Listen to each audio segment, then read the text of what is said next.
ಉಕ್ರೇನ್ನಲ್ಲಿ ಉಡುಪಿ ಜಿಲ್ಲೆಗೆ ಸಂಬಂಧಪಟ್ಟ ವೈದ್ಯಕೀಯ ವಿದ್ಯಾರ್ಥಿಯೋರ್ವ ಸಿಲುಕಿಕೊಂಡಿದ್ದು ತಾವಿರುವ ಕಾರ್ಕಿವ್ ಪ್ರದೇಶದಲ್ಲಿ ಯುದ್ಧದಿಂದ ಯಾವುದೇ ತೊಂದರೆಯಾಗಿಲ್ಲ ಅಂತ ಹೆತ್ತವರಿಗೆ ತಿಳಿಸಿದ್ದಾನೆ.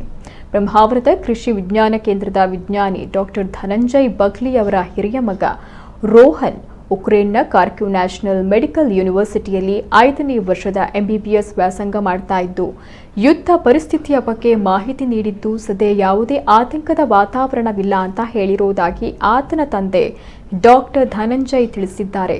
ರೋಹನ್ ಭಾರತಕ್ಕೆ ಬರೋದಕ್ಕೆ ಮಾರ್ಚ್ 8ರ ವಿಮಾನದ ಟಿಕೆಟ್ ಬುಕ್ ಆಗಿದೆ. ಆದರೆ ಇದೀಗ ವಿಮಾನ ಹಾರಾಟವೇ ಸ್ಥಗಿತವಾಗಿದೆ. ಅಲ್ಲಿನ ಸರ್ಕಾರ ಈ ಬಗ್ಗೆ ಸೂಕ್ತ ಕ್ರಮ ಕೈಗೊಳ್ಳಲಿದೆ ಎಂಬ ಭರವಸೆ ಇದೆ. ಸದ್ಯಕ್ಕಂತೂ ಆತಂಕದ ಪರಿಸ್ಥಿತಿ ಇಲ್ಲ ಅಂತ ಡಾಕ್ಟರ್ ಧನಂಜಯ್ ತಿಳಿಸಿದ್ದಾರೆ. ಉಕ್ರೇನ್ನಲ್ಲಿ ಕಾರ್ಕಿವ್ ನ್ಯಾಷನಲ್ ಮೆಡಿಕಲ್ ಯೂನಿವರ್ಸಿಟಿನಲ್ಲಿ 5ನೇ ವರ್ಷದಲ್ಲಿ ವ್ಯಾಸಂಗ ಮಾಡ್ತಾ ಇದ್ದಾನೆ. MBBS ವ್ಯಾಸಂಗ ಮಾಡ್ತಾ ಇದ್ದಾನೆ. ಅವನಿಗೆ ಆ್ಯಕ್ಚುಲಿ ನಿನ್ನೆವರೆಗೂ ಈ ಪರಿಸ್ಥಿತಿ ಎಲ್ಲ ಏನು ತೊಂದರೆ ಇಲ್ಲ. ನಿನ್ನೆವರೆಗೂ ಮಾತಾಡಿದ್ದೇವೆ.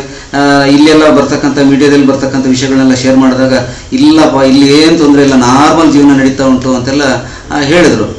ಬಟ್ ನಿನ್ನೆ ಮಧ್ಯರಾತ್ರಿಯಿಂದ ಯುದ್ಧ ವಿಮಾನಗಳು ಹಾರಾಟ ಶುರುವಾಗಿ ಅಲ್ಲಲ್ಲಿ ಬಾಂಬರ್ಗಳನ್ನು ಹಾಕ್ತಕ್ಕಂಥದ್ದು ವಿಷಯಗಳು ಅವರಿಗೆ ಗೊತ್ತಾಗಿ ಸ್ವಲ್ಪ ಆತಂಕದಲ್ಲಿದ್ದಾರೆ. ಆನಂತರ ಇವತ್ತು ಅವರಿರ್ತಕ್ಕಂಥ ಸ್ಥಳಗಳಿಂದ ಎಲ್ಲರನ್ನೂ ಮತ್ತು ಇದೇ ಬೇರೆ ನಾಗರಿಕರನ್ನು ಕೂಡ ಸೇಫ್ ಬಂಕರ್ಸಲ್ಲಿ ಅವ್ರನ್ನ ವರ್ಗಾಯಿಸಿದ್ದಾರೆ, ಅಲ್ಲಿ ಇರಿಸ್ಕೊಂಡಿದ್ದಾರೆ. ಬಟ್ ಈಗಂತೂ ಖಂಡಿತ ಎಲ್ಲರೂ ಸೇಫ್ ಆಗಿದ್ದಾರೆ, ಏನು ತೊಂದರೆ ಇಲ್ಲ.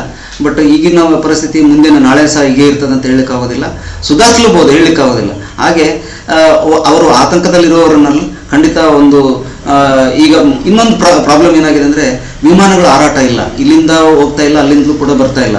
ಸೊ ಆ ದೇಶದೊಟ್ಟಿಗೆ ಒಂದು ಸಂಪರ್ಕ ಮಾಡಿಕೊಂಡು ಒಂದು ವಿಮಾನ ಬರಲಿಕ್ಕೆ ಒಂದು ಹೋಗಿ ಅವ್ರನ್ನ ಲಿಫ್ಟ್ ಮಾಡಲಿಕ್ಕೆ ಒಂದು ವ್ಯವಸ್ಥೆ ಮಾಡಿಕೊಟ್ರೆ ಸರ್ಕಾರದಿಂದ ಖಂಡಿತ ನಮಗೆ ಒಳ್ಳೆಯದಾಗ್ತದೆ. ಮತ್ತು ಎಲ್ಲ ಪೇರೆಂಟ್ಸ್ ಮತ್ತು ವಿದ್ಯಾರ್ಥಿಗಳ ಆತಂಕ ಕೊನೆಗೊಳ್ತದೆ ಅಂತ ಹೇಳಲಿಕ್ಕೆ ಇಚ್ಛೆಪಡ್ತೀನಿ.